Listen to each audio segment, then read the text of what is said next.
मुंबईतील आझाद मैदान परिसरातील प्रदेश काँग्रेस पक्ष कार्यालयात जोरदार राडा झालाय। भाजप युवा मोर्चाच्या कार्यकर्त्यांनी काँग्रेस पक्ष कार्यालयाबाहेर राडा केला।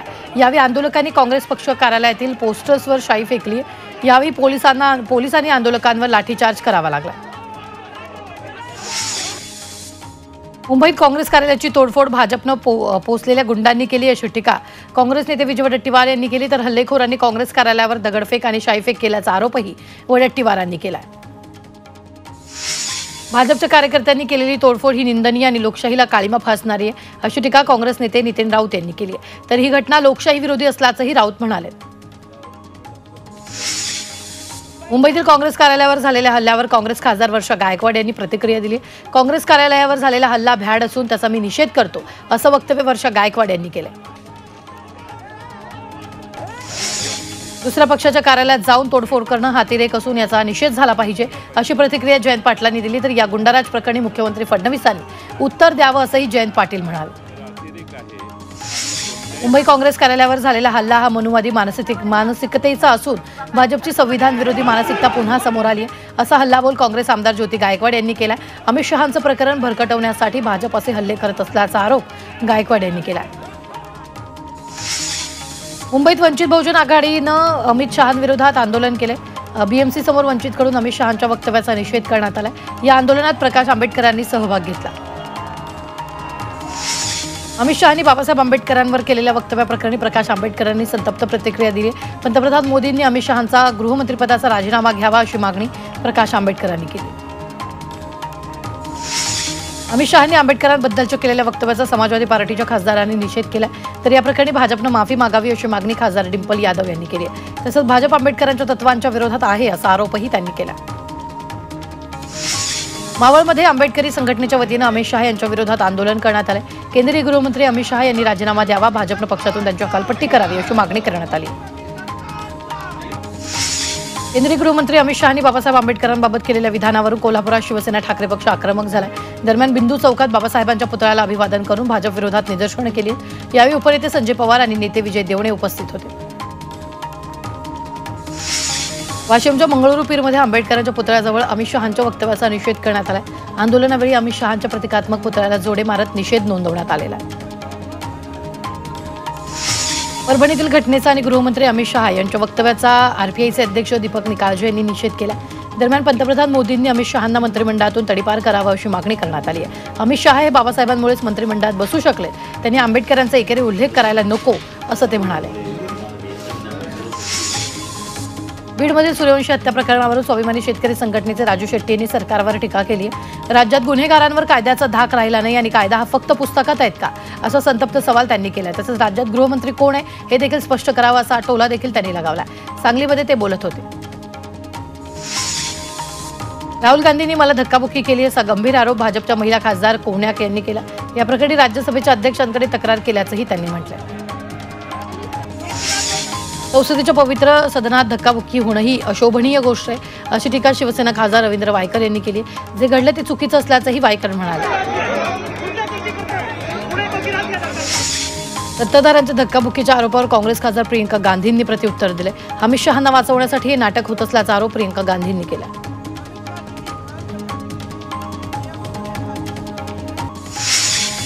बीडमध्ये मोठ्या प्रमाणात हत्या होत असून महाराष्ट्राचा बिहार होत असल्याची टीका विजय वडेट्टीवारांनी केली। तर मुख्यमंत्री फडणवीस दबावात असून आरोपीला वाचवण्याचा प्रयत्न होत असल्याचा आरोप वडेट्टीवारांनी केला।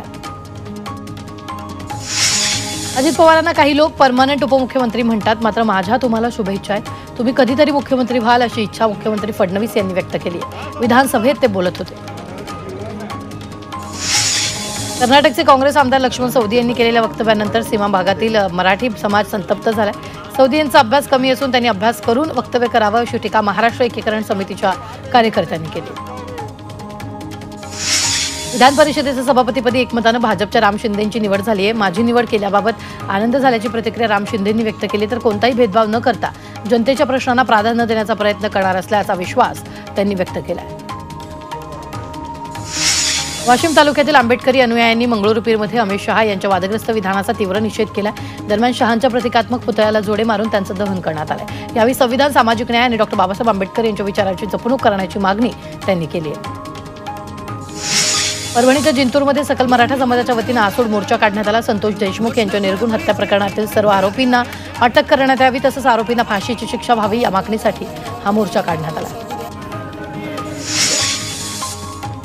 काँग्रेस आमदार लक्ष्मण सवदी यांच्या विरोधात शिवसेना उद्धव बाळासाहेब ठाकरे पक्ष आक्रमक झालाय। कोल्हापुरात शिवसेना उद्धव बाळासाहेब ठाकरे पक्षाच्या कार्यकर्त्यांनी सवदी यांच्या विरोधात जोरदार आंदोलन केलं। लक्ष्मण सवदी यांचं डोकं थाऱ्यावर आहे का असा संतप्त सवाल त्यांनी उपस्थित केला। गोरगरीब आदिवासींना पैशाचं आमिष दाखवून धर्म परिवर्तन करण्याचा ख्रिश्चन धर्मगुरूंचा कार्यक्रम हिंदुत्ववादी संघटनांच्या कार्यकर्त्यांनी उधळलाय। नांदेडच्या आदिवासी तालुक्यातील किनवटमध्ये ही घटना घडली। पोलिसांनी पादरीसह 5 जणांना ताब्यात घेऊन गुन्हा दाखल केला।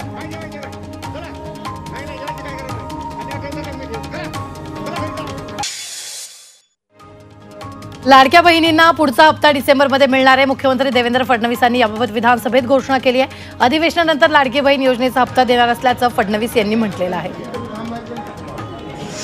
पुण्यातील लोहगाव आंतरराष्ट्रीय विमानतळाला तुकोबांचं नाव देण्याची शिफारस करण्यात आली आहे। राज्य शासनानं केंद्र शासनाला शिफारस केल्याची माहिती अजित पवारांनी दिली आहे। उद्धव ठाकरेंच्या भेटीनंतर शिवसेना उद्धव बाळासाहेब ठाकरे गटाचे वांद्रे पूर्वचे आमदार वरुण सरदेसाई यांनी देवेंद्र फडणवीस यांची भेट घेतली। वरुण सरदेसाईच्या मतदारसंघात सरकारी वसाहतीतील कर्मचाऱ्यांची निवासस्थाने आहेत। त्या प्रश्नासंदर्भात सरदेसाईंनी फडणवीसांशी चर्चा केली। मुंबईतील बोट दुर्घटनेत नाशिकच्या पिंपळगावातील एकाच कुटुंबातील 3 जणांचा मृत्यू झाला। या अपघातात राकेश आहिरे यांच्या पत्नी हर्षदा आणि 7 वर्षीय मुलाचा दुर्दैवी मृत्यू झाला। मुंबईतील बोट दुर्घटनेनंतर प्रशासन खडबडून जागा झाले। अलिबागच्या मांडवा जेट्टीवर जलप्रवाशांची सुरक्षा तपासून पाहिली जाते। प्रत्येक प्रवाशाला लाईफ जॅकेट अनिवार्य करण्यात आलं असून बोटीत सुरक्षा बचाव प्रतिनिधी देण्यात आले। जम्मू काश्मीरच्या कुलगाममध्ये भारतीय सैनिकांनी दहशतवाद्यांना जोरदार प्रत्युत्तर दिले। भारतीय सैन्याच्या हल्ल्यात 5 दहशतवाद्यांना कंठस्नान घालण्यात आले। तर चकमकीत लष्कराचे जवान जखमी झाले। अकोल्यात शिवशाही बसचे ब्रेक फेल झाल्यामुळे अपघात झालाय। मात्र चालकानं प्रसंगावधान राखून परिसरातील भिंतीला धडक दिली। चालकाच्या प्रसंगावधानामुळे मोठा अनर्थ टळला।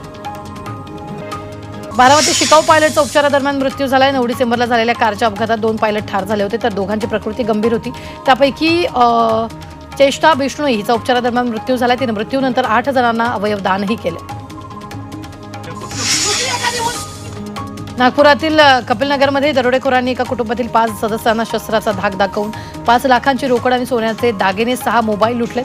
आरोपींनी कुटुंबातील राजेश पांडे यांना बंधक बनवून आपल्या स्कॉर्पिओ गाडीतून घेऊन गेले। त्यानंतर त्यांना रिंग रोडवर सोडून पोबारा केला।